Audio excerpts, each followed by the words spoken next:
Vols are back. Yeah, they had us the first half, I'm not gonna lie. Oh, could be Wayne! I think I got my swagger back. Oh! I love it, baby! Them orange britches. Something about them orange britches.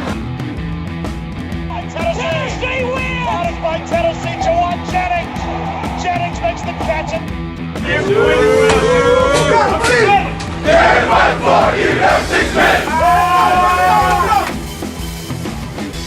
just won a basketball game, and we're very happy right now. I made up my mind. I don't expect to ever look back. I'm going to stay at the University of Tennessee.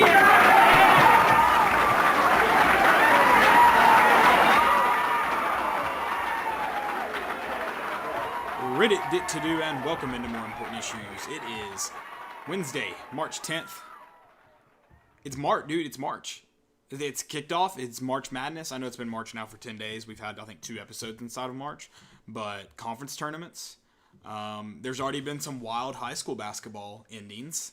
It's March, and apparently it's also the season for vasectomies, according to the NCAA. There could be some confusion there, so I just want to clarify for everyone that's watching that it is March Madness. It's basketball season, not vasectomy season. Kids are still on the table. Is that real? Yeah, I was going to get into it in my stupidity. They're suing somebody over a trademark, something about March vasectomies. I don't remember. Something. Hold on. I can pull it up. Nice. Yeah, so you just want to clear that up for everyone that is not the case. That it is just basketball season. It's just that's it. It's that simple. If a man wants to get a snip, he should be able to get a snip. Yes, in any month. Really. Yeah, not just March. It doesn't have to be March. So it's the trademark they're suing is vasectomy mayhem.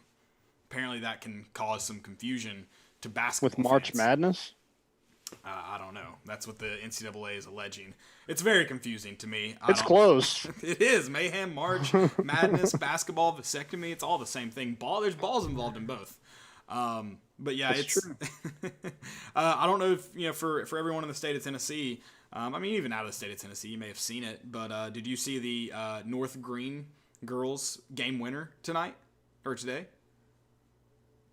Oh, I did. Just a absolute confident 3. Ice, baby, ice. Yes, ice in her veins. I don't know. I can't remember the girl's name. I'm sorry. I'd credit her correctly, but I don't have that information. But it was a great way to win it, their first game in Murfreesboro. This week, girls basketball tournament started. The boys will start tomorrow, I think. I don't remember. But yeah, so yeah, there's a lot of basketball to watch. Obviously, we got the conference tournaments. Landon's watching. You watching the Xavier Butler ending? I am, yeah. There's a minute 38 left. Okay. It's an overtime. All right, so still some time. Tie game. Yeah, Notre Dame had an exciting ending last night. It's just college basketball is.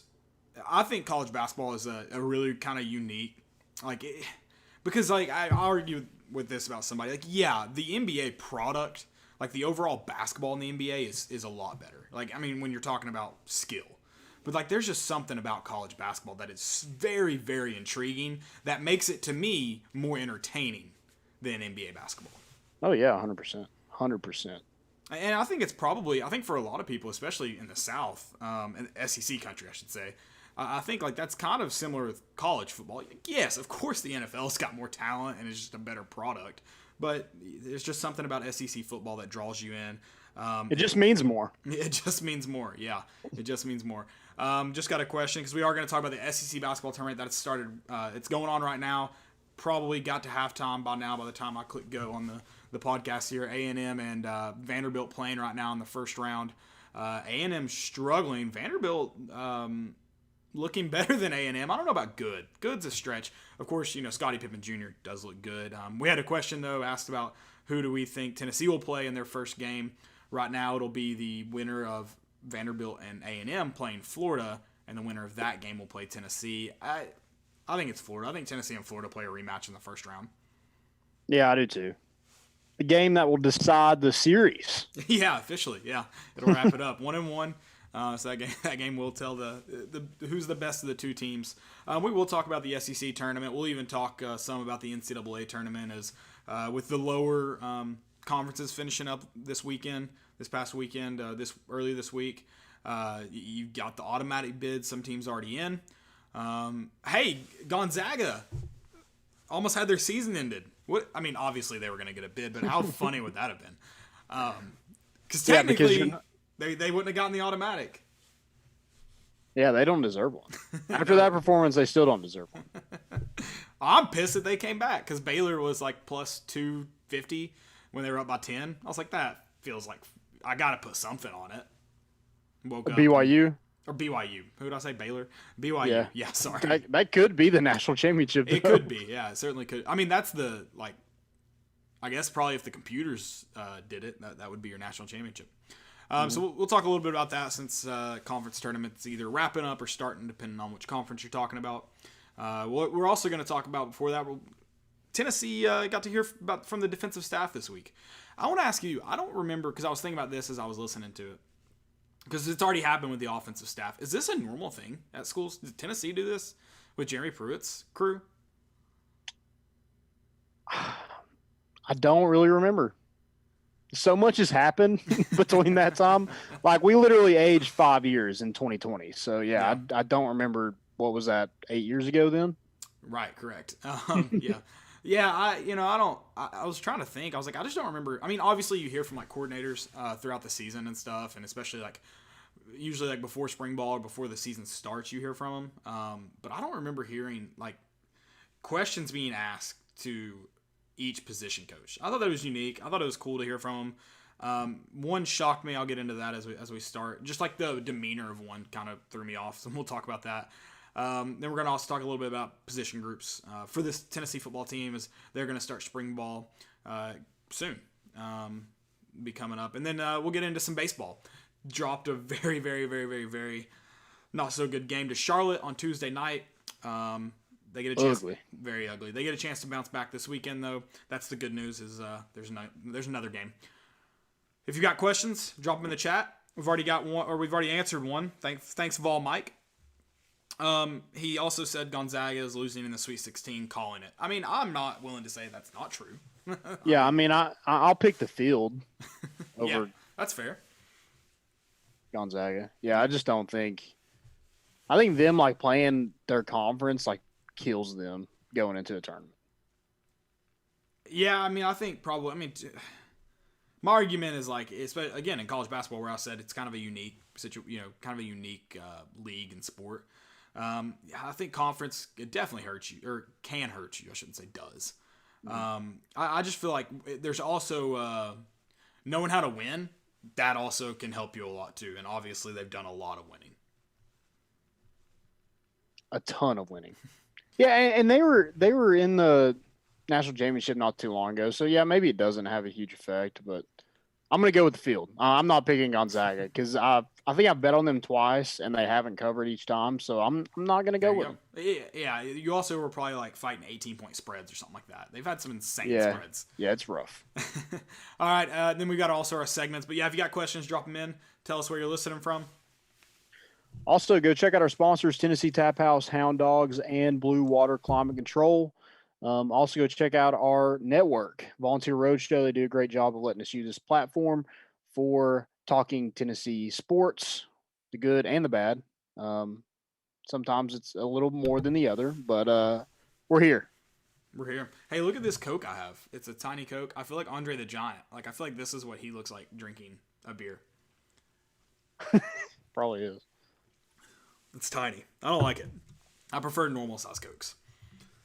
It's the opposite of the Whopper hands. Yeah, exactly. Yeah, yeah. Not on a diet though either. For those of you that I'm sure are asking right now. So this defensive staff. Let's talk.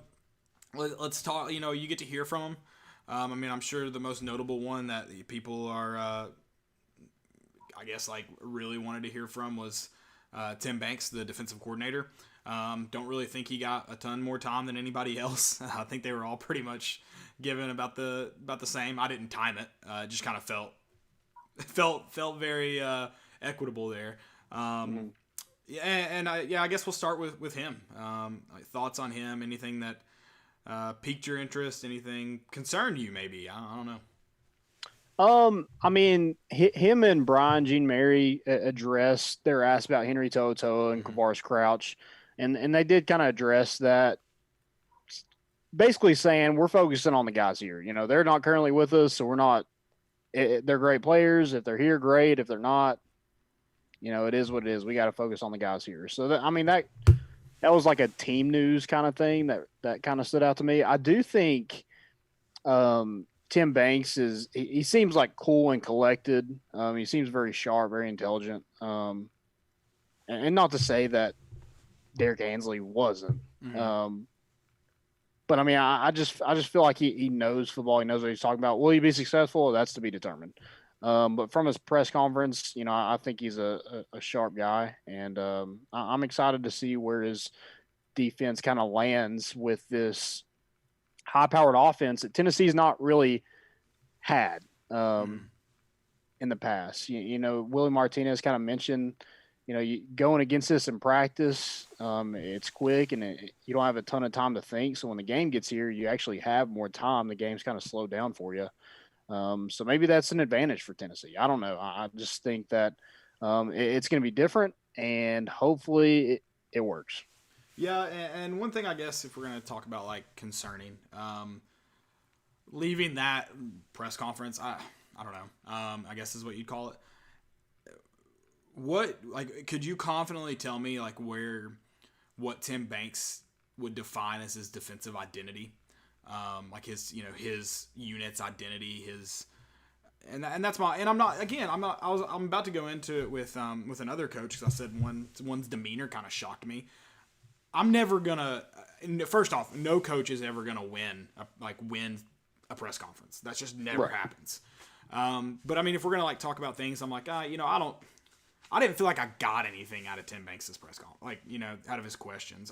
That's my only. If we're gonna start like nitpicking, which I guess if we're talking about press conferences, we already are.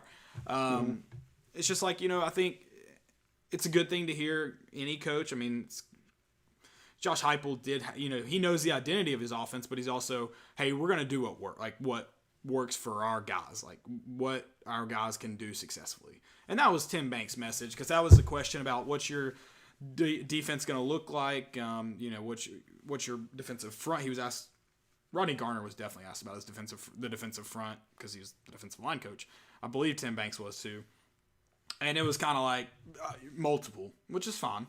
But there's just never like a real identity established of like, and it's kind of hard too for a defense. And Willie Martinez actually even spoke into the identity. But defense, you like to think, and I know it's changed over the years, like good defenses are on the attack. Good defenses are making the offenses react. And like, could you confidently say that? And I know the game's kind of changed over the past few years. But it's just like, I don't know. If I'm going to nitpick, I'm just like, curious to see. This is his first lone defensive coordinator job. Is that correct? Yeah, I think so. Okay. So, I'm just curious to see how he calls the game. Yeah, going back to like the defensive identity, I think he kind of mentioned that like they want to see what they have first. Yeah. You know, it doesn't make sense to play for. Oh my gosh, Butler just won. Damn it! College basketball, baby. That stings. Hey, last show I won $90, so it seems right to lose 20 on this one. You give and you take. It is what it is. Yeah, going back to that, like, it doesn't make sense to play 4 linebackers if you don't have 4 linebackers to put on the field. So, yeah, I mean, I would like to know where he stands on it, but then again, like, yeah, you have to see what you got first. You know, if Henry To'oTo'o and Kavaris Crouch come back, that's 2 more guys that you didn't think you were going to have. So, you know, that could really help maybe running a different set of defense. Yeah, and it should at least like somewhat. I maybe even want to say most. It should rely on what you have on your roster, because like you said, if you don't got it, like you're not going to magically find four linebackers if you only have two. Right. They're not just going to Yeah. pop up. But I mean, in terms of like how he's going to call play, I'm just curious to see. And I'm not throwing Tim Banks out off the bus after a press conference. Like I'm not. I'm just saying I'm curious. Like I would maybe say, which maybe for all of them, if we're gonna say this, maybe left with more questions than I arrived with. So, but it's just definitely gonna be interesting to see this defensive identity. I also love. I'd like to note, shout out to all the reporters, especially the ones who had the two-part questions. That the questions had nothing to do with each other.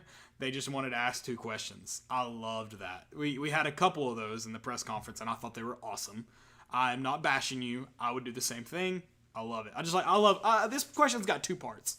What are you going to run a multiple front? And what about Kavarius Crouch and Henry Toto? I'm like, the one is not like the other.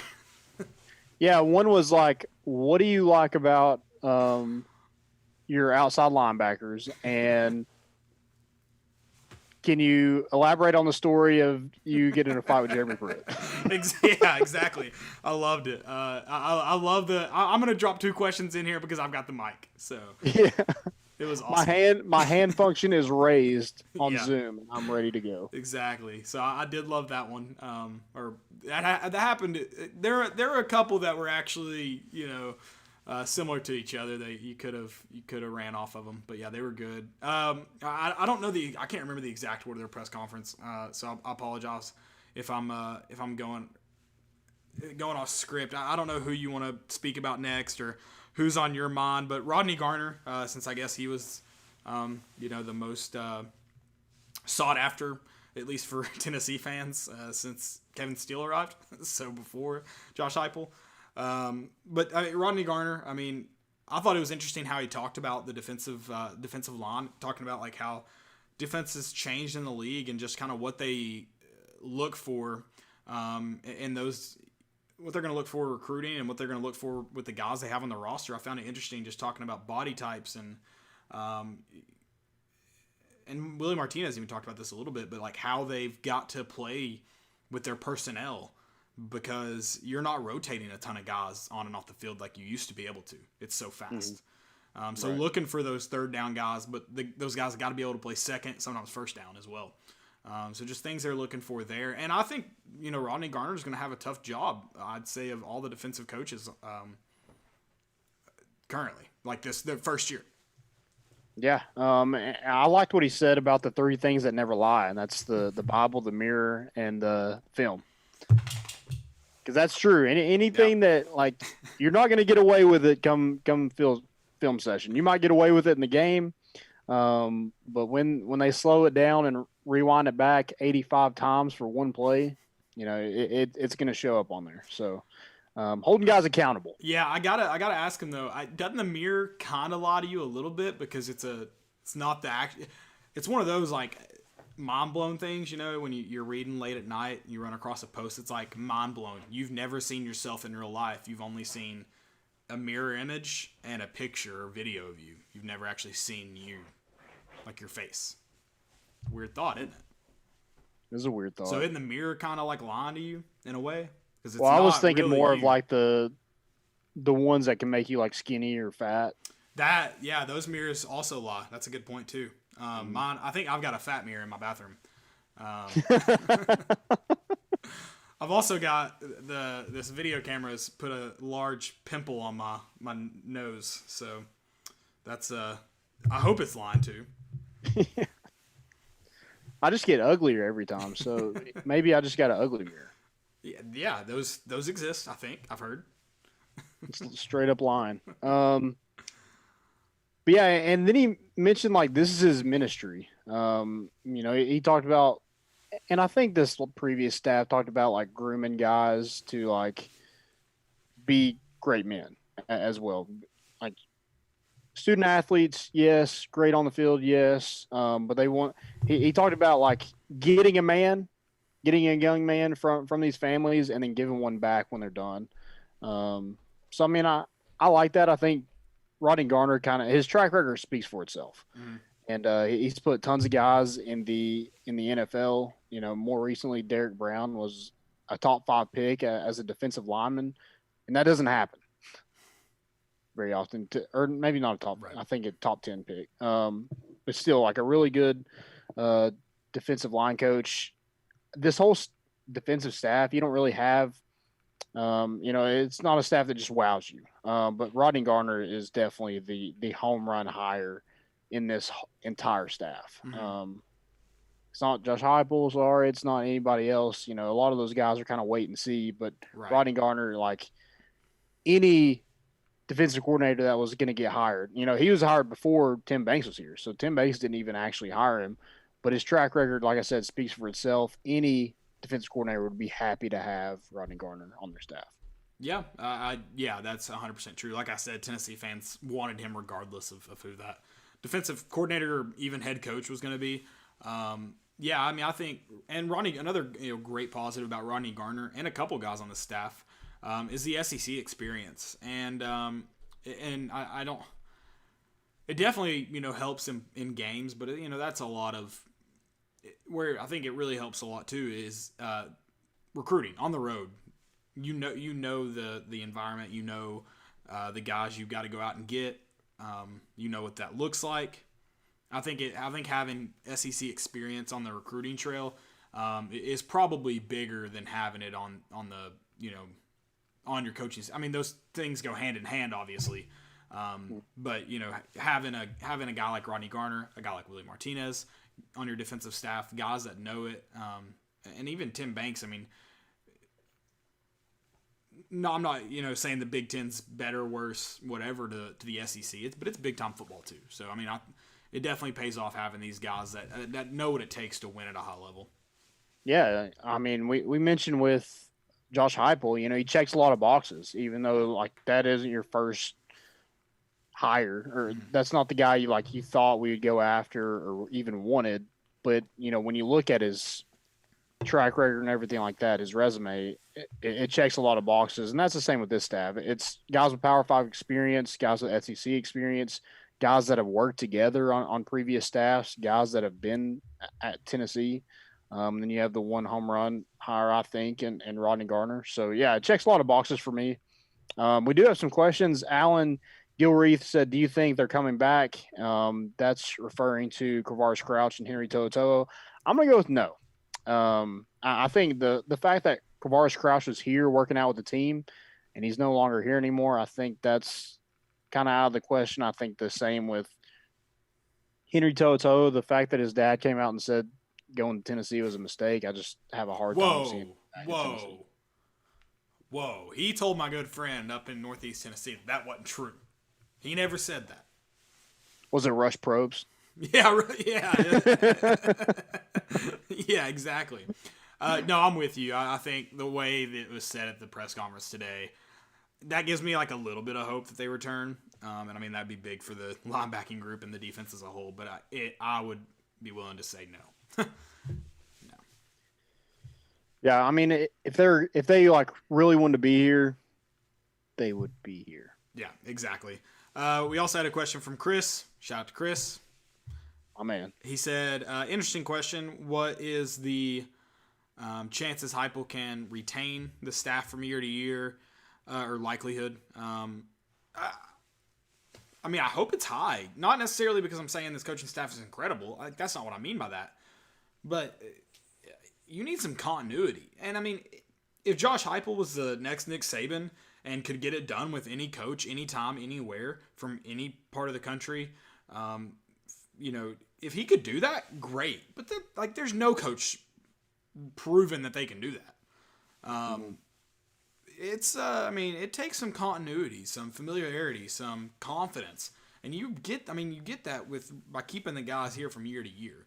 So unless Josh Heupel is the next Nick Saban, I really, really hope. Now, chances, I don't know if this is good news. The silver lining of that, I don't think there's a coach on this coaching staff that teams will be knocking down the door to get next year. Maybe Tim Banks, but that's just, I just say maybe Tim Banks because he's been a coordinator at the Power 5 level for a couple years now. Yeah, I'm going to go with you're not going to retain everybody every single year. Right. That's just it doesn't happen. If you're winning big, that would be a reason to stay, but it's also a reason that guys get promoted. So you're not going to see a ton of, if you're able to hold on to some coordinators for a couple of years, some position coaches, and then kind of refill, I think that says a lot. I think that's more of what you're looking for, because I just think a whole staff together for multiple years just doesn't happen unless you're Dabo Swinney. I mean, it's definitely rare. No, you're right. It's rare.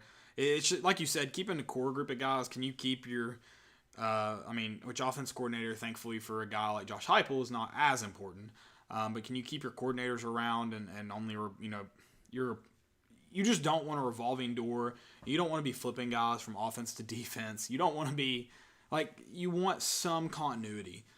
So I think it's important. And hey, maybe somehow, some way, you get a guy that can just run a program pretty much single-handedly and be successful. But I know the likelihood of it. Everybody should know the likelihood of it.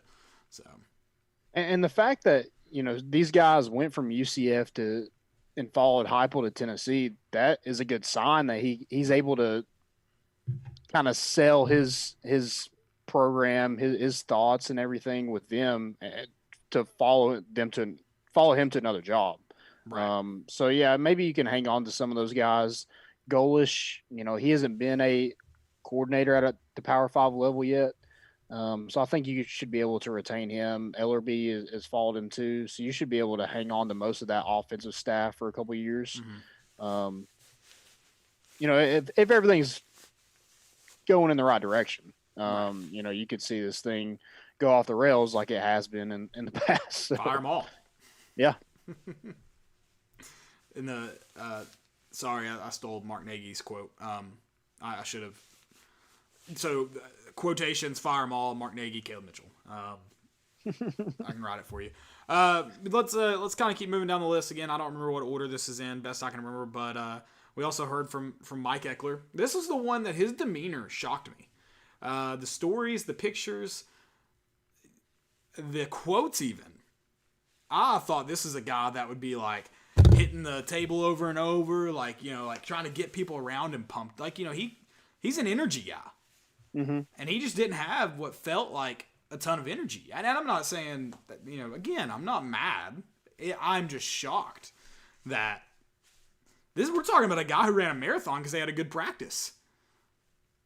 He almost got it.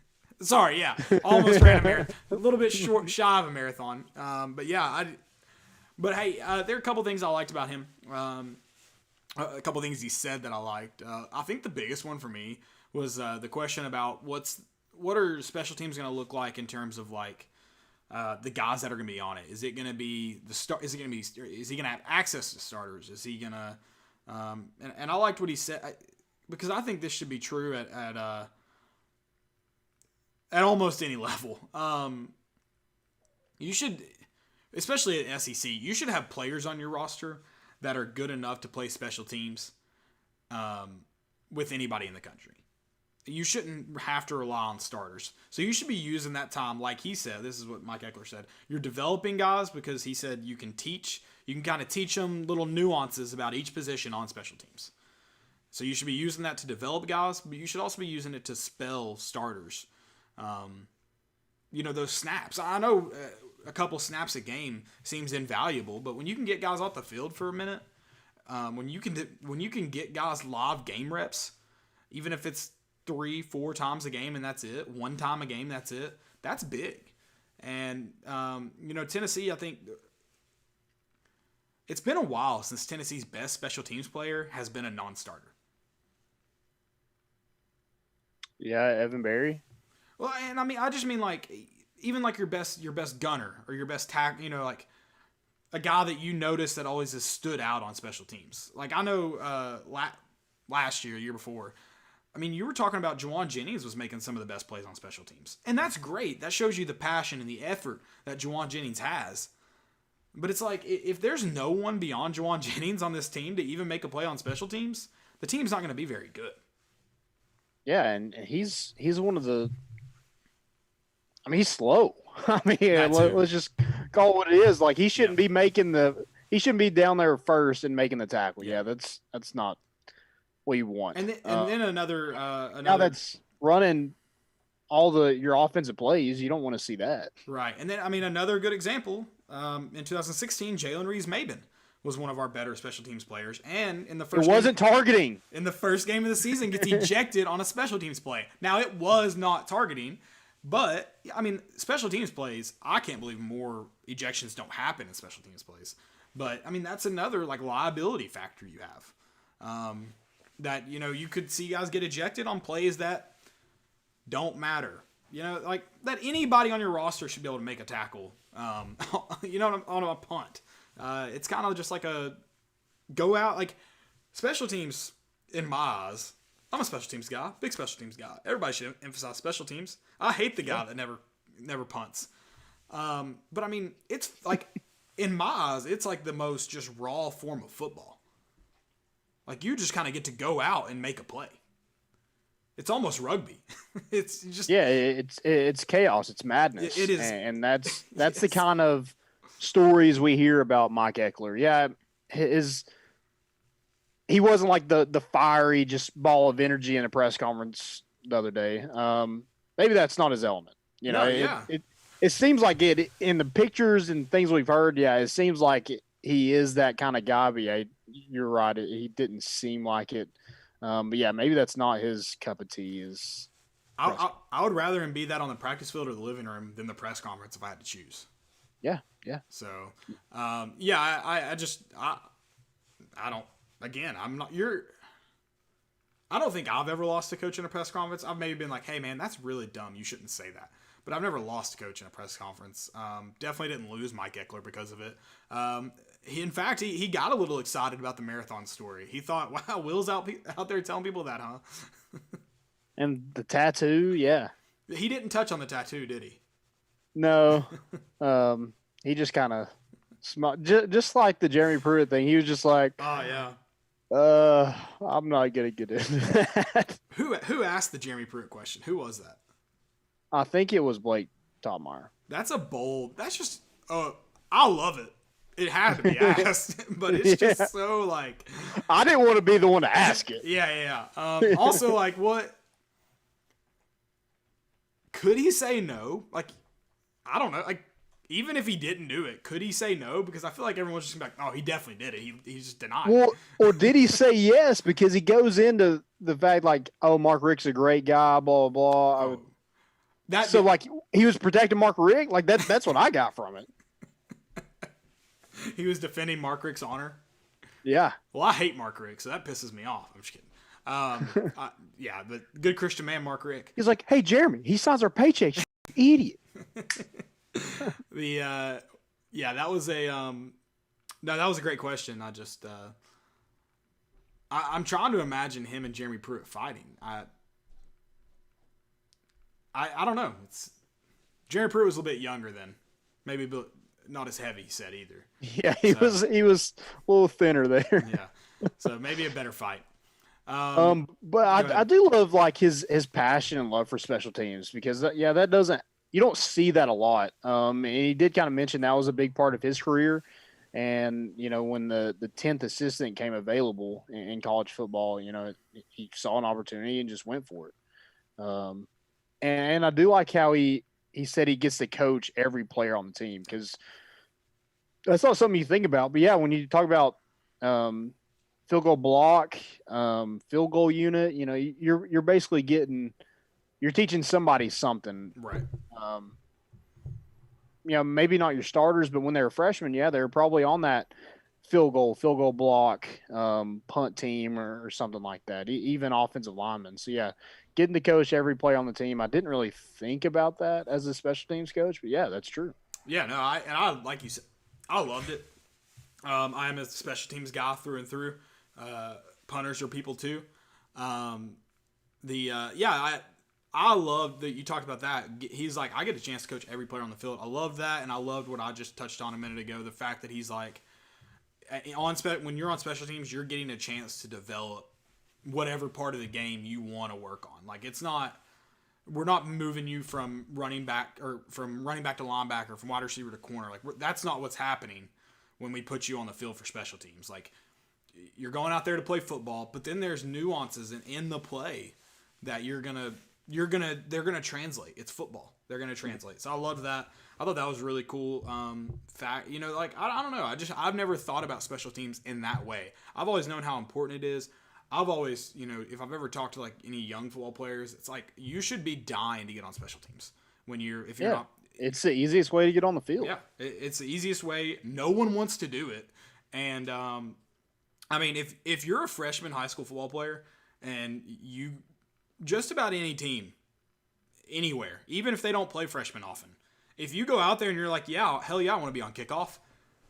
They're not turning down if you're not. I mean, as long as you're not like 5'2" and slow as shit, they're not turning down a lot of people on kickoff. Yeah, get this kid a helmet. Let's go. Like you're at least gonna get out there on a Monday afternoon or something, and who knows? You run hard a couple times. That guy who misses a lane, which is hard to do, but it'll happen. Who misses his lane, you might be the next up. Yeah, every coach wants a wedge buster, even though they don't have the wedge anymore. But every coach wants a kid crazy enough to be the wedge buster. You want the mindset, even though the physical of it isn't there. You want the mindset, right? Also, I would rather somebody's calling me. I would rather run laps with Farmer Fran than Mike Eckler. Yes, yeah. I don't want to run a 24-mile lap with Mike on Eckler. the interstate. How does amazing? That's a great story. Guy. Let's see here. Going down the list, Willie Martinez, former Tennessee guy, now Tennessee guy again. VFL. Obviously, interesting circumstances. I like that he seemed like he avoided mentioning his last time in Tennessee. He knows it ended sour. I was pretty impressed with Willie Martinez. He missed a little bit on his two-parter. Didn't really answer the second part to the two-parter. It's too much. It's too much words. Like it is. Like I even forget. Like, okay, what did they ask? Yeah. What was the second part of that? Exactly. But I mean, overall, I thought he was a guy who's like he knows. Again, I don't remember really hearing from his last time in Knoxville, so I didn't know like his thoughts. I didn't know what he was kind of thinking, and so to kind of hear how he views that position group. And then kind of how he views his. I think it's interesting that he was out recruiting. He mentioned Alontae Taylor, Cheyenne LaBruza, Danico Slaughter. Like those are some of the. He may have mentioned more, but those are some of the guys he mentioned like having relationships with, and kind of how in this business it can come full circle because especially now with the transfer rule, you could miss out on a guy 1 year and 2 years later end up with him. You could miss out on a guy 1 year, and the next year you could be working at the school he ended up at. So it's just how those. Talking about Todd Simpson? Maybe. It's kind of funny. You talked about how it comes full circle and just how things work out, and I think he kind of touched on this, but I think it's also. I gotta imagine it's pretty cool for him to see guys like Alontae Taylor specifically, who it's like was a freshman All-American. It's like or freshman All-SEC. What was he? Yeah, I think he was All-American on something. Okay. I don't know. So it's like it's kind of cool. Like if you're Willie Martinez, you're like, I wanted that guy. I had that guy committed. I knew this is who he was going to be or who he was going to be, and then you end up getting to work with him later on. I think that's like a really cool, kind of like I knew it. Told you so. Yeah. So. Also, he was the one that talked the longest. He did. He was long-winded. So I mean, when I think about that, I think he's excited to be back at Tennessee. The first time ended like you said sour. But I just felt his excitement. He already has, like you mentioned, that relationship with some of the players, Theo Jackson, Alontae Taylor, LaBruza, and Danico Slaughter. So, I mean, I think that gives him a leg up in that room. And it was a room that desperately needed some work. Last season just didn't get it done for whatever reason. And he was the one that mentioned how going up against this kind of offense in practice, helps you out in the game because it's slower. Most of the teams you play are going to be not as fast paced. So, not as much thinking. Maybe it is the same amount of thinking, but you're having a longer time to think about it. Right. Slows it down a little bit for you when you go against it every day. Yeah. So, hopefully that's big for this group. There is some veteran guys in that group. He mentioned Alontae Taylor, Theo Jackson, Flowers, McCullough. You're going to have to replace Bryce Thompson. But I mean, there's some experience in that defensive backfield, and hopefully his relationship, he's just able to kind of hit the ground running with this group and see what happens. Right. Yeah. I was pretty excited too with the Willie Martinez hire. I told you I'm not super crazy about it, but I wanted Jancic, so I had to accept Willie Martinez was going to probably come here if Jancic came here. So I like the Martinez hire. I think the thing I liked is how he kind of talked about being on the attack with what we do. He talked about how we want to make the offense have to make decisions based on what we do. He's like making them almost think more than we do. We're able to kind of, and then he's like, how exactly did he say it? And this is kind of what I like that he said that Tim Banks never really, articulated was relentless. He's like, we're going to be relentless. And that's kind of what I'm, when you're searching, like when you hear identity, a defense, like those are the buzzwords that you want to hear. Relentless, like feisty, like those kind of things. And I think like that just really kind of landed home. And I'm sure if he's saying it, Tim Banks is saying it too. But that's kind of the thing that kind of stuck home with me about what the secondary is at least going to try and be next year, and that's relentless. All right, who we got next? Brian Jean Mary? The only one I think I left out was Brian Jean Mary, which I think his might have been the shortest if Willie Martinez is the longest. Yeah, he seems like a more reserved kind of guy. Yeah, for sure. I mean, honestly, like nothing really crazy stuck out to me. Yeah, he was also asked about Toto and Crouch, and he kind of said the same thing Tim Banks did. He's focusing on the guys here. He did talk about his time at USF under Charlie Strong, having to prepare for an offense like UCF was very difficult, and one of the most difficult that he's ever faced in college football, and that was at a not a Power 5 level. So right. But yeah, that was about the only thing that stood out to me. He did mention the middle linebacker needs to be a captain of this team. So, if Henry Toto is not back, they're going to need a new captain. Right. So, who's that going to be? I've got to imagine regardless. I mean, even if Henry Toto comes back, I don't know like what the thoughts are. It seems like, I mean, as annoying to me as some of the videos are, I'm glad the guys are having fun. That's a key part, but I don't know. It seems like they're trying to prove a point. But it seems like the teams, what they're really trying to drive home right now is working together, being one, and when you're missing guys that could be there and just don't want to, I don't know how that goes. And that kind of goes back into, I doubt they come back, because if those guys could be there and they're not, if I'm a player on the current team, it would be hard for me to look past that. Yeah, I agree. But like we kind of mentioned, I think the staff checks a lot of boxes. I mentioned the experience at the Power 5 level in the SEC as well. So we'll see how successful they are.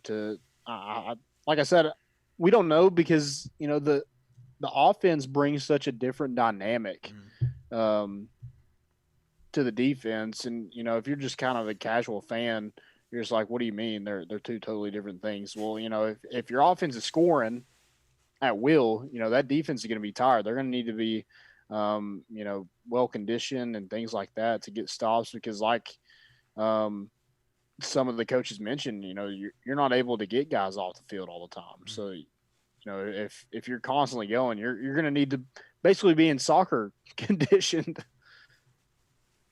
if you're scoring that fast. So, yeah. A lot of boxes. We'll see. That's the biggest thing now is just wait and see. Wait and see.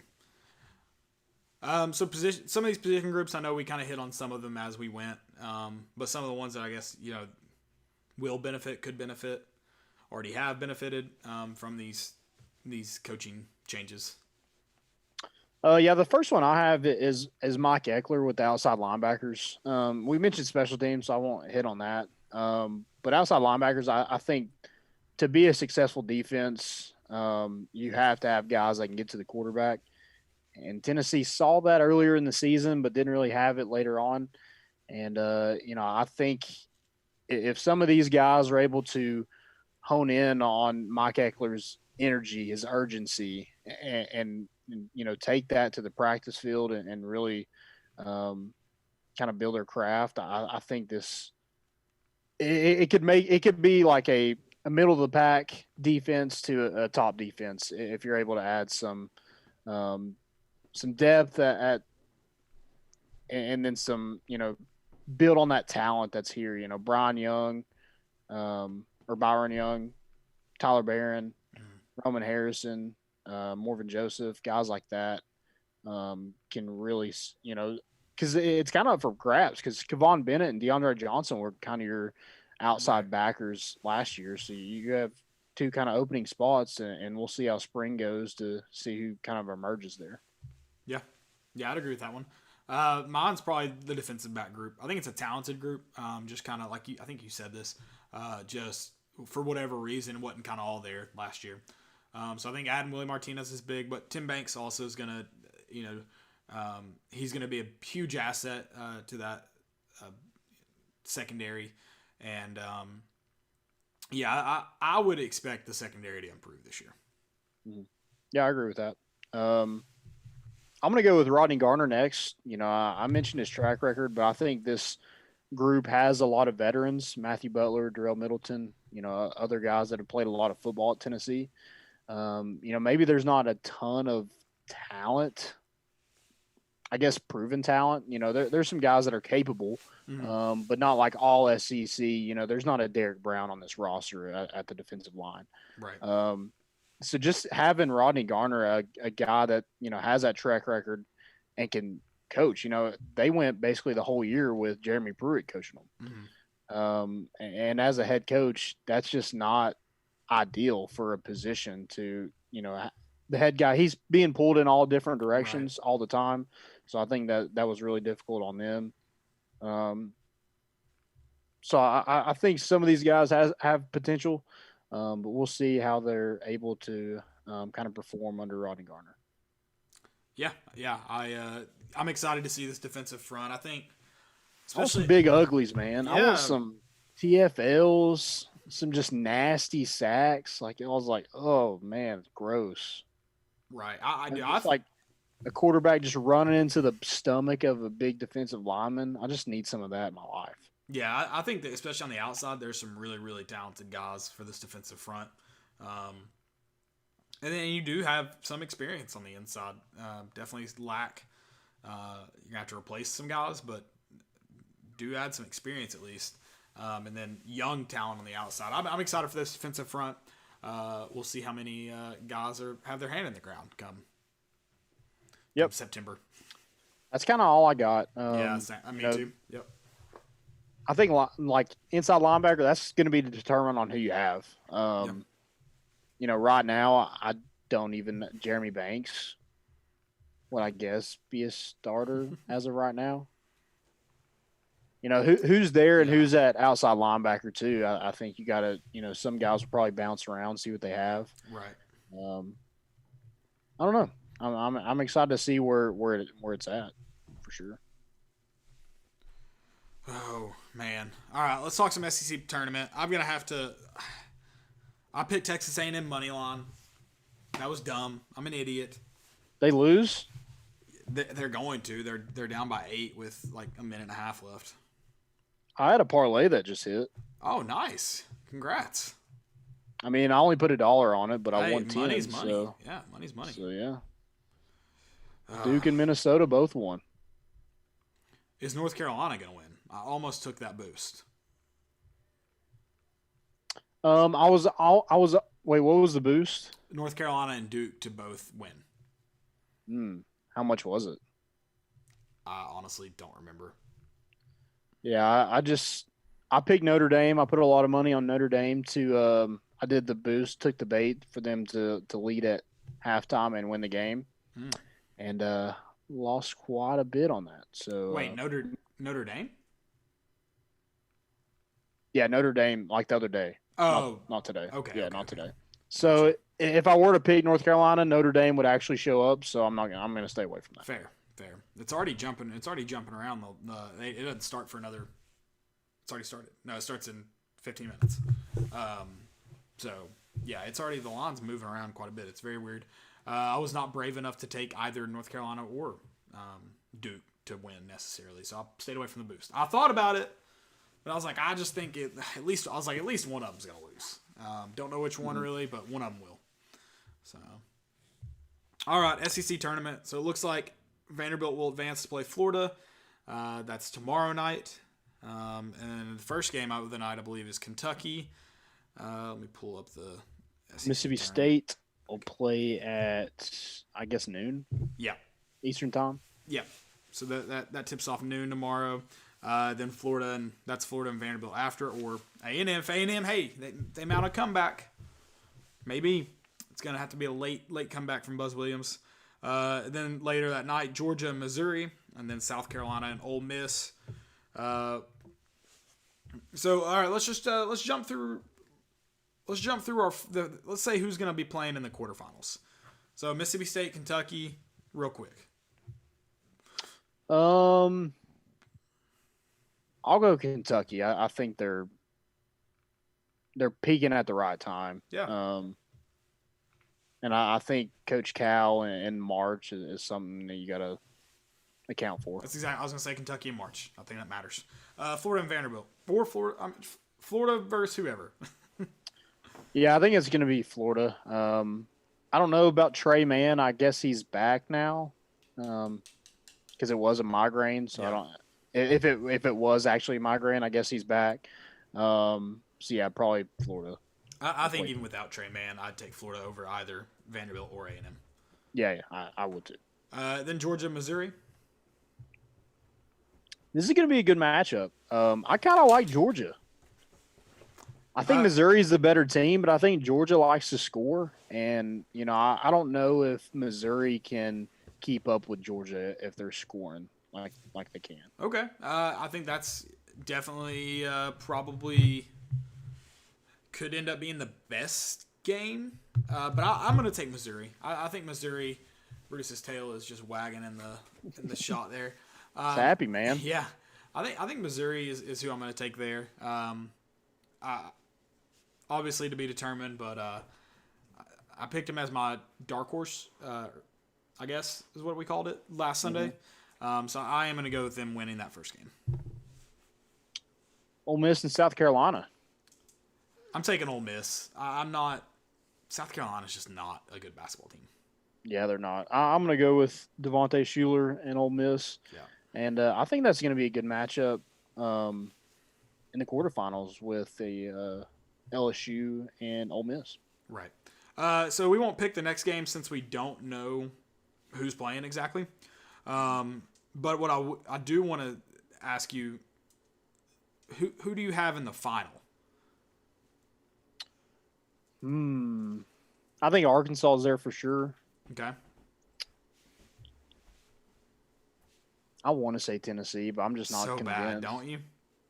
Yeah. Don't you? I think Alabama and Arkansas is the easy pick. So yeah, that's what almost makes me want to say Tennessee even more. Is like Alabama. I'm with you. I think Arkansas. It's like too obvious. Yeah, I'm with you. I don't see. I don't think Georgia, Missouri beats Arkansas. I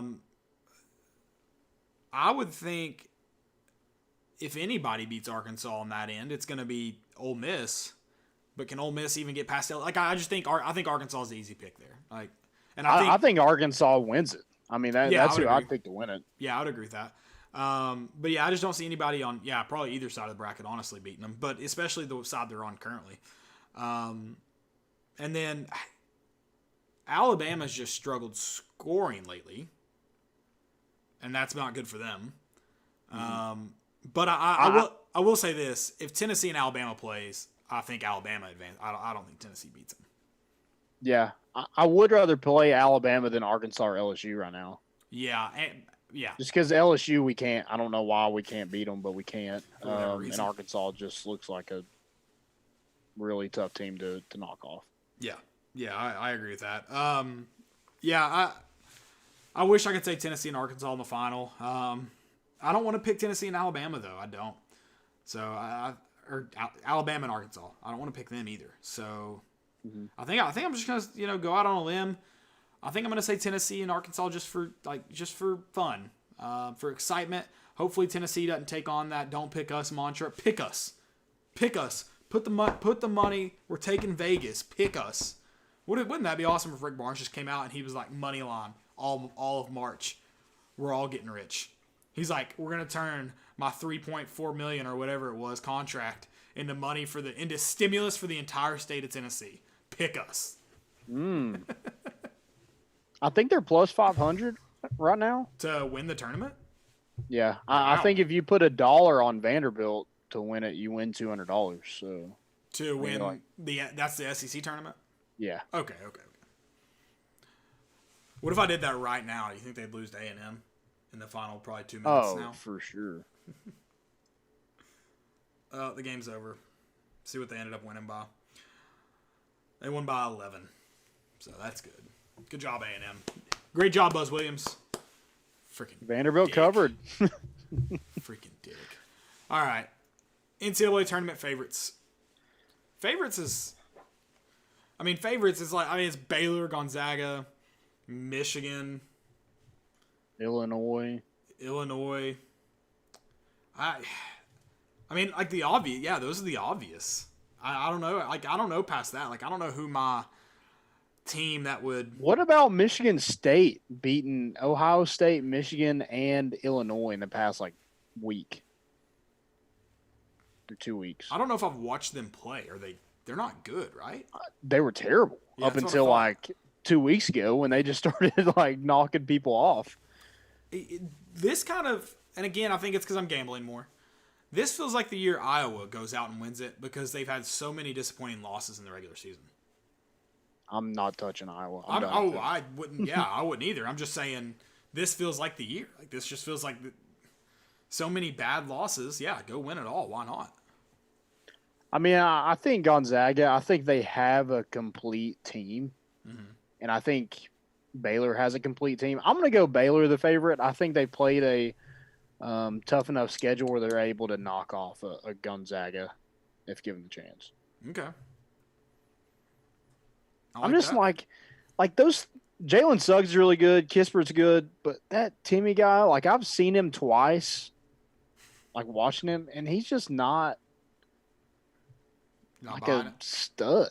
No, I don't even know if Kispert I don't think he would be the player of the year in the SEC. I don't think he would. He might be first team, but he wouldn't even be in the conversation for player of the year. Fair. Yeah, fair. So, I mean, Jalen Suggs, he's a stud.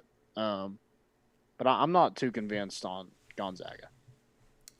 I mean, it's hard.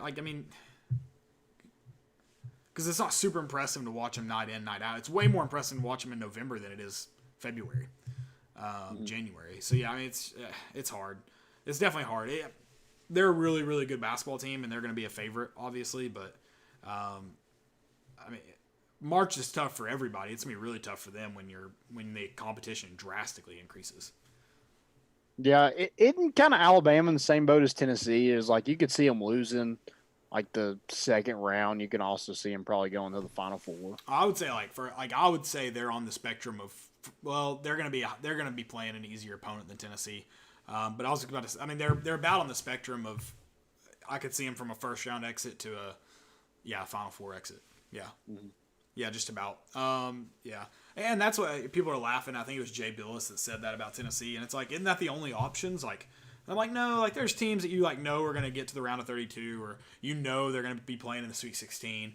There's teams that are going to play several times in the NCAA tournament. And then there's some that are going to be 100%. Hey, it was a fun March. It's fun to be a 12 seed, but yeah, that's it. That's all you had going for you, or a 16 seed. There's some teams that that's just the case. And Tennessee is somewhere in between. Yep. Yeah, I don't know what Tennessee's going to look like. I mean, let's get to them a little bit. Since we're do you have any more favorites? We've kind of mentioned. I'm so high on Arkansas. I think this is like to win the Natty. Not necessarily to win the national championship, but like a team that could, like, if they're in the Final Four, if you're like, hey, Arkansas is playing in the Final Four, I would not be shocked at all. I like that. And I mean, obviously, when you get to the Final Four, like, now you have a chance to win a national championship. But I'm not saying, like, yeah, they're going to go out and they're going to make a run in March. But I think they play really, really good basketball. I think they play at a high tempo and a fast pace that makes them very, very dangerous. And a reason that I have Baylor as one of my favorites is Baylor's ability to suffocate opponents at the end of game is just astonishing. I mean, a game can feel like it's tight in the last 2 minutes, and then Baylor goes on and covers. Like, it's nuts, their ability to just absolutely just demolish opponent mentally and physically. That's kind of like the same case with, like, Arkansas. Arkansas does it kind of throughout the game because they just work hard for 40 minutes. But, like, they can go on runs and just put teams away. And obviously that's huge. Like, to put a team away in March is huge. When you let teams hang around, lesser teams hang around, you give them hope. That's when you get beat in the round of 32 or the first round when you're a good basketball team. Yeah, I'm really high on Jared Butler and Baylor. I think they got a really good team. Looking at Tennessee, I just think if we're going X factor, like the reason Tennessee is out in the second round, or the reason that they made it to the Final Four, I think it comes down to John Fulkerson. Yeah. If he's able to play like he did the other night, I think Tennessee will be just fine to make it to the Sweet 16, and then you kind of see what happens from there. But if not, it could be a first round exit. If he's taken 4 shots and has 4 points and 2 rebounds, if you're not getting really anything from him, I think this team is kind of like dead in the water at that point. Yeah, and I think, John Fulkerson is what, is going to truly, like you said, the X factor. It's going to truly separate, like, because if freshmen go out and have 40 points, you're talking about Jaden Springer and Keon Johnson having, all-world games again, but you get no production from John Fulkerson, there's a chance that in the NCAA tournament, you still lose that game. Yeah. So it's going to, is it going to take 40 points from the freshmen both games? I hope, or every game you play in March? I hope not. But, when they do it and you don't have a good game from John Fulkerson, there's a good chance you lose it. Whereas if you have a good game from Fulkerson and they score 40, I'm very, very confident Tennessee wins that game. 9 times out of 10. Yep. And I think having a guy like Victor Bailey Jr. off the bench is really good. It's a good problem to have that we have these guards that are capable of scoring, 15 a game, not in and not out. Have we seen it this year? No, not really. But if he's able to really knock down some shots, not just threes, when he's 3 for 12 and he's 3 for 12 from the 3-point line also, I don't want to see that. I want to see him get to the rim. I think he's too athletic to not be able to get to the rim. And, make some outside shots as well. I think he's another guy. Maybe he's not as important as John Fulkerson because, you need that post presence. But I think he's extremely important, especially at the end of games. I think he can just rely on his athleticism and make a tough shot that can, keep Tennessee in the game or put it away. Yeah, you talk about being able to put games away. If Victor Bailey Jr. can just shoot okay. And you've got so many good shooters on this team. You've got Vescovi, Victor Bailey Jr., and even Keon Johnson's kind of coming into his own too there. And Jaden Springer as well. Yeah, they're not as pure as the other 2 guys, but they're shooting the ball better. And I think another key thing too is and this is for the entire team, but you mentioned Victor Bailey Jr. getting to the hole and being stronger. This is big for John Fulkerson, and then equally as big for the guard, just for the whole Tennessee team. Get to the free throw line. There's not, it's not like it has not been on a consistent basis that Tennessee has gotten to the free throw line throughout the season. Go get the easy points. And I'm not talking about the layups. I'm talking about the ones where they hack you and you get to go shoot 2 free throws. Go get the easy points. But if you're not aggressive, you're not going to magically get fouls called for you. Go be aggressive. Make the refs blow the whistle. They're going to blow it anyways.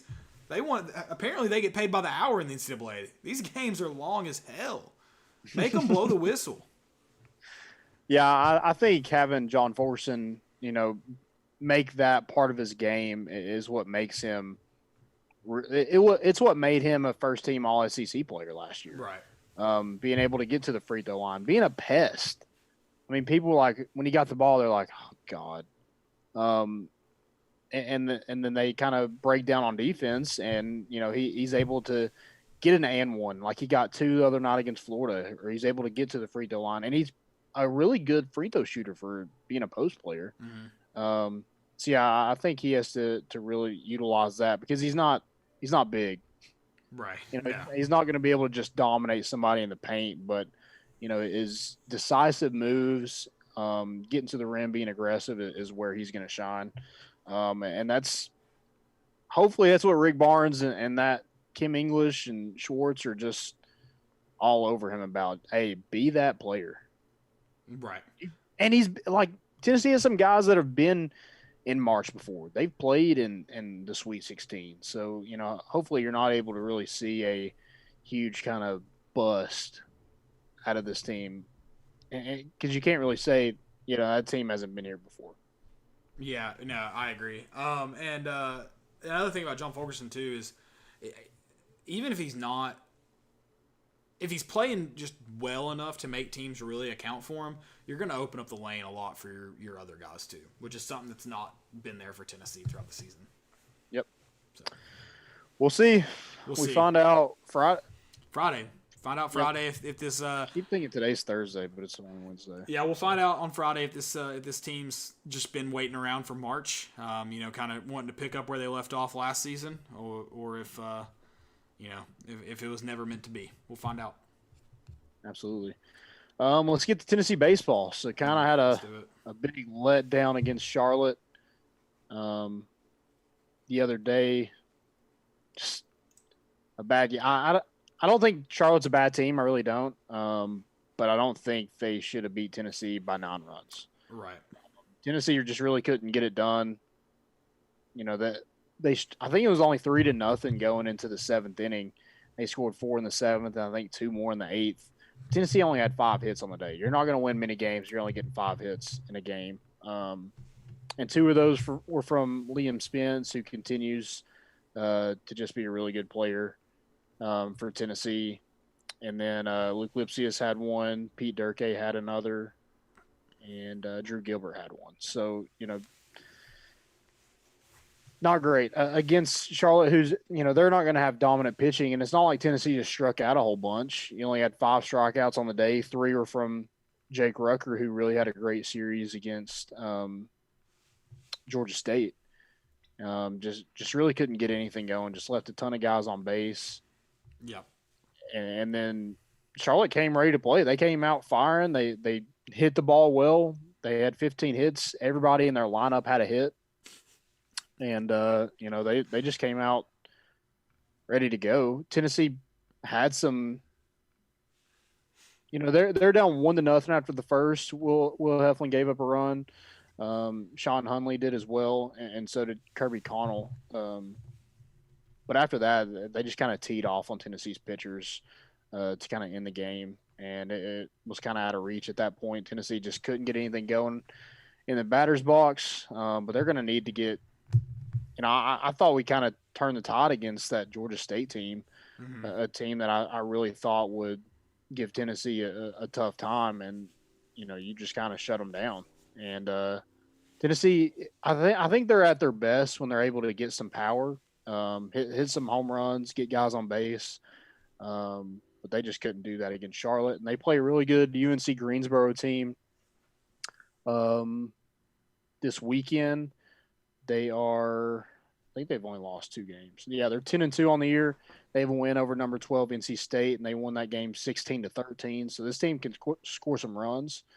So Tennessee's going to have to bring it again, Right. and this is your kind of last weekend series before you hit SEC play. So want to get things fixed, want to get the bats going, and we'll see what happens. Brutus is just posted, man. Dude, I thought he's about to dig into my new couch. We were gonna have some issues.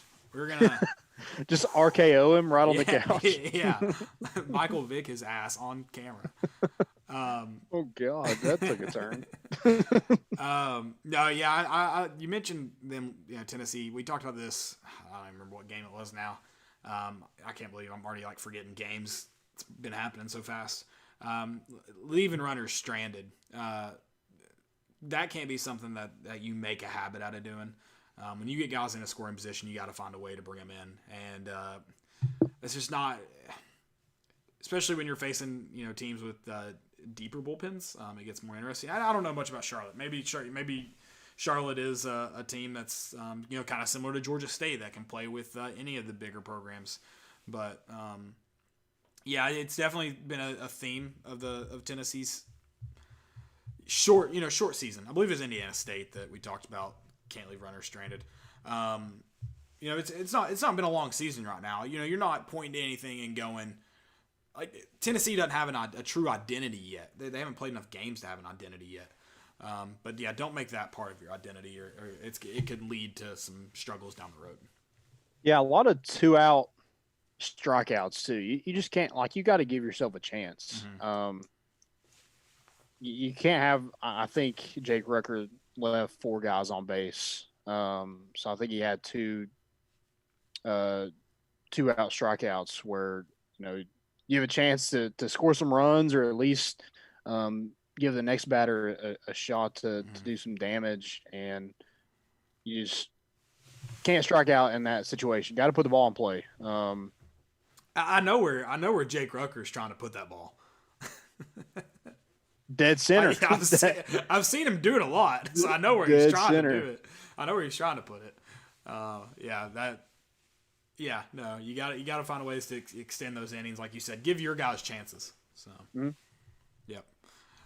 So the BaseVols, they welcome UNC Greensboro this weekend for a matchup, and that'll start on Friday night to Sunday. Maybe moving games up, doubleheader. I know there could be some rain this weekend in the forecast. Yeah, I'm not sure. I haven't really heard anything yet. I do know about this UNC Greensboro team. Actually, going back to Charlotte, Austin Knight was actually on Tennessee's team last year and transferred to Charlotte. I think he was 1 for 4 the other night. And this UNC Greensboro team actually beat Charlotte 9-7 earlier in the year. So at least some talent there, enough talent to beat them. Yeah, definitely want to get things figured out because, they scored 23 runs this past Tuesday against North Carolina AT&T. So definitely a team that can jump on you in a hurry. So the pitchers got to come ready, and the hitters got to come ready as well to score some runs, and hopefully we're able to get I want to get the brooms out again. I really do. Yeah, exactly. That's what I live for. So let's get the brooms out and head into SEC play on a positive note. Whoa. What do you mean head into SEC play? How are you going to forget about the ETSU Bucks coming to town on Tuesday? Buck up. Jackson Greer, the ETSU transfer, he's going to have a huge game against them, I'm sure.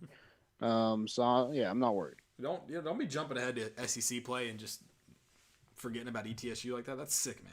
Sorry, I bucked up. You did. All right. Do we have any more questions? I know we've tried to answer them throughout the show. Did we miss any? Need to get to any? What we got there? I have Michael Shadowins said first spring practice, will they be in full pads? I'm gonna go with no. Yeah, probably not. Yeah, you kind of work yourself into that. Full pads is a lot the first day. That would suck. That's all I got. Good deal. Okay. Well, stupidity is an epidemic. Stupidity. Like I've got a few. My first one was I kind of mentioned this earlier. If you're with us, if not, welcome in. The NCAA is suing where'd it go? Is suing a urology center because they registered the trademark vasectomy mayhem. And the NCAA is suing them because they say it's confusingly similar to March Mayhem, which they have trademarked. Well, if these games keep happening the way they are, I mean, I'm sure I would rather have my balls cut off. I think you're getting a vasectomy confused with neutering. The snip? Yeah, they're not snipping them completely, but yeah, you get it. I guess working properly then. I'm just trying to figure out I don't get it. Like what? I'm so confused. There's no way I understand trademark the law entirely. Because no one should confuse the word vasectomy mayhem, like the word vasectomy. Right then and there you should go, this isn't about basketball. That's it. Mayhem and madness, I feel like that's not like... It's March Mayhem. Apparently they have the trademark, probably because Mayhem and Madness are similar, so they probably trademarked it all. March Mayhem, they also have trademarked. Come on. Yeah. No, those are two like common adjectives. Mayhem and Madness? Yeah, no, that's why they trademarked it. They knew it. They knew that people would like that, so... But it's common. Like, it's not like... supercalifragilisticexpialidocious. Like, it's not like a crazy word that no one's ever going to say. You can trademark anything. Apparently, you can trademark vasectomy mayhem. I'm going to trademark the word me. How about that? I mean, you might be able to. I mean, I'm sure LeBron James probably has the word king trademarked or some crazy thing like that. But yeah, no, I just don't see... confusingly similar, I beg to differ. What's one word that you would trademark? Well, I don't have a case for anything. That's the issue. Because you got to be. I think you have to prove that like you are this word. Well, to be able to keep other people from selling the shirts. Like I think you have to have a claim to it, or keep them from selling or profiting off the name of it. I think you've got to have claim. I'm not cool enough to have a claim to anything. Short, maybe, fat, bald, ugly. I have a claim to all of those. They'd be tough to trademark. Because thankfully gray? I fit in with, gray. Thankfully I fit in with the majority of Americans. So it's, because 5'9" is a perfectly average height. So. If you're 5'9", I'm at least 5'9 and a half. 5'9 and a quarter. 5'9 and 1/8. I think it was like 5'9 and 1/8. I don't even think it was a lot. Yeah. I was actually texting him earlier. Hey, I'm going to have to make you make a video for him. So that sounded wrong. We'll talk about it after the show. Yeah, okay, that's fine. But you'll understand why I shouldn't have said make a video. Digging a hole. You'll get it. My first one is Russell Jakubowski. Just a terrible, terrible tweet. He said, no Super Bowls. They have a good but not great team currently. Not historically rooted in the grand scheme of football. Passive Midwest location. Miss me with it. He's talking about the Titans. I was very confused. He's talking about the Titans. Sorry, I should have said that first. No, I mean, I think it just shows, what? Passive Midwest location. I don't know I know what Midwest is. They're not even Midwest in Tennessee. I don't know where. I don't know what is your definition of Midwest? Yeah, I don't know what passive Midwest means. I think most people are confused that the Memphis Grizzlies are in the Western Conference. So yeah, that's true. I don't know. I don't know what passive Midwest means. It is kind of flat there. I don't know if that's what they're talking about. And then he replied back to it. So he didn't delete it. He just replied back and said, okay, my geography might be a little out of touch. Yeah, that's a good point. He's right about that. Good recovery. Good recovery. No Super Bowls. Okay. Hey. Jeff Fisher played in a Super Bowl. He did. Get out of here with that. Miss me with that. Not historically rooted. They're in the National Football League. What do you mean? Hey, the AFC South is a prominent conference, my friend. Hey, I've got one for the NCAA. Speaking of, he trademarks. said what NFL market is the least appealing? He said, I gotta think it's Tennessee. That's what he said. And then he went on to say they're in the Midwest. I'm gonna go with Detroit off the top of my head. Yeah, I'd hate to be there. Um, No, like if the Titans draft you, you'd be like, okay, cool. I've also got to ask, like, is there really nowadays such thing as like a great NFL market? Like, does Sam Darnold get more publicity than? Let me think of someone. Then. Oh, that's a good one. Does Sam Darnold really get more publicity than Jacksonville Jaguars guy from Washington State? What's his name? Gardner Minshew. When Gardner Minshew was a starter at Jacksonville, did Sam Darnold really get more exposure? I don't think so. I wouldn't think so either. So like now, I mean, I understand why New York used to be so appealing. I get why LA used to be so. I get why it's still appealing now because of the weather and other benefits of living in a state, but also income tax. That's a big one.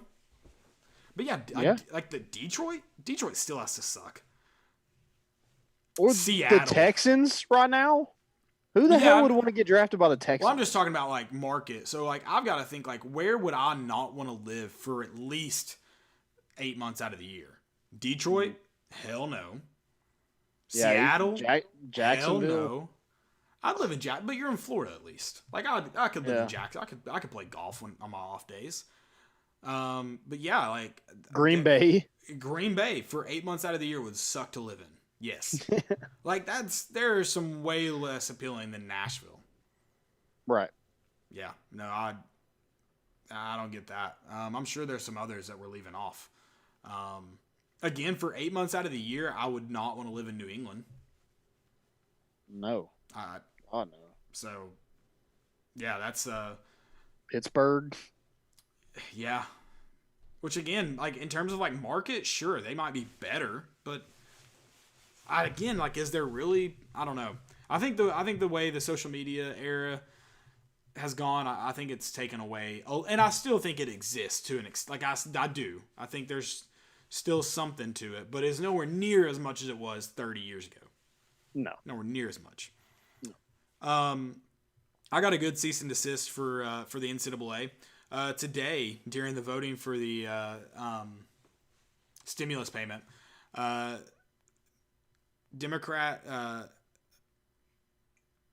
House Leader James Clyburn from South Carolina said, "I call upon my Republican colleagues to stop their March Madness.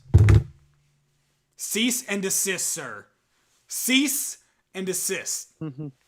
March Madness is reserved for one thing." Vasectomies.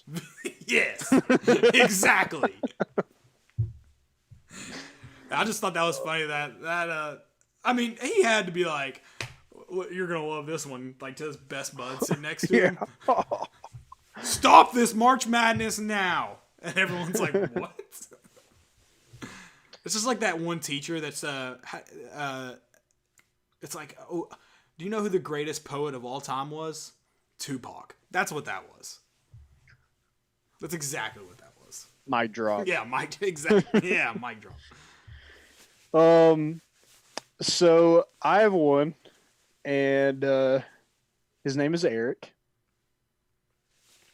Do I He know was a Eric? quarterback at the University of Tennessee. Oh God. So he said, so David Ubben said what Rodney Garner said in the press conference about the three things that don't lie is the Bible, mirror, and film. Eric Ainge said also kids, drunk people, and yoga pants. I would like to say I agree with the first two. The last Kids one though, always lie. No, like young kids, like 2-year-old, like He didn't. kids. He didn't specify. He just said kids. But like the kids that are like brutally honest, like the ones that are like, "Dude, you're ugly." And you're like, "Damn." They're also the ones like, "Did you eat the last cookie?" And it's all over the face. Like, "Oh, that wasn't me." That's a good point. But I would like to say the last one, is like one of the biggest liars in all of life. Like yoga pants will lie to a man.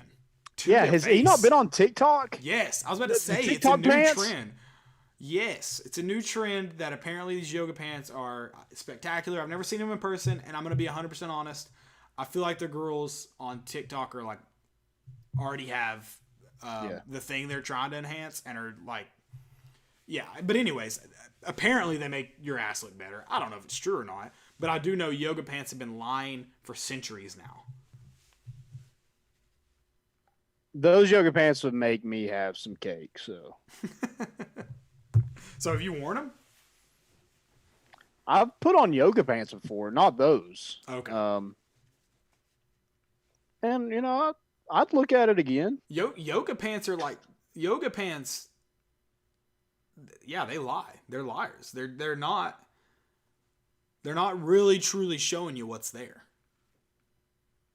So yeah, drunk people are like, "How much have you had tonight?" He's like, "God bless." 2. Did you see the Johnny Damon arrest? Oh, no, I haven't finished the full video yet. Apparently, he tells the officer that Blue Lives Matter in it. So, which I think is an all-time move, especially. I mean, that's not a lie, right? I just wish it had gotten him out of it. That would have been just the greatest story of all time. Like, yeah, he said Blue Lives Matter, so I'll let him go home. It's Johnny Damon. Which probably made the cop more likely to arrest him, if we're just being honest. Well, I mean, Mike Eckler was running down the interstate with his shirt off. So, like, they probably thought he was hammered, too. It's a fair point. It's a fair point. Do you have any more stupidities? That's all I got. I got one more maybe. I'll save it for Sunday in case I can't come up with a fail, because it could definitely be considered a fail as well. Yeah, so we'll save that one. We'll stow it away. Put it on the back burner. Guys, we always appreciate you. Friday night, Tennessee will take on the winner of Florida and Vanderbilt. SEC tournament officially kicked off today, but no one really cared about that game. So it unofficially kicks off tomorrow with Kentucky and Mississippi State at noon. Big midday basketball, guy. It's been a lot of fun to keep up with. Got to get your bets in early, though. Get your bets in early. Yeah, it's great for the work from home crowd. They're able to kind of turn on the game in the background. So, yeah.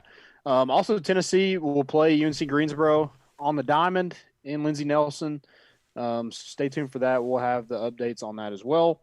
We're bringing the boat in, and we out.